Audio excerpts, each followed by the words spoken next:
To take off, I hold the spark in my hand and I press the power button twice. Spark starts looking for a pilot, and now that it recognizes me, it will automatically take off from my hand. Within seconds, I can get the spark in the air. Now, it's flying, but I need to control it. I want to angle it around to get just the right shot that I want. So to do that, we designed an interface using the simplest control interface that we could think of. And it's not your smartphone. Take a look.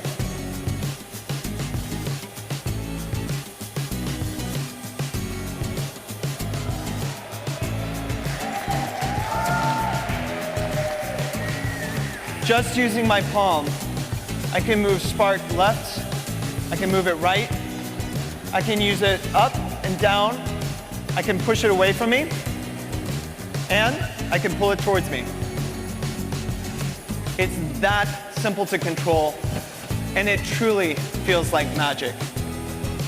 Now, within this range, I've got about 3 feet between me and the spark, but that doesn't show the epic perspective that drones are known for. So in order to get that perspective, I'm going to tell Spark to fly a little bit further away from me, and I'll do that by waving. Just like that, Spark flies about 10 feet away from me and keeps me centered in the middle of the shot. It's fantastic.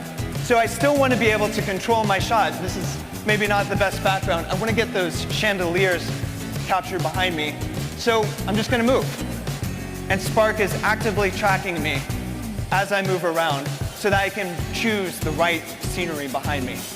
All right, this is the shot I want. And I'm going to take a picture just by doing this. Just like that, I've taken a picture. From takeoff to taking a picture, it's seconds. Now, I can still bring it back and land just by waving. This is using gesture control from start to finish to control the Spark's flight. And I'll land it just on my palm.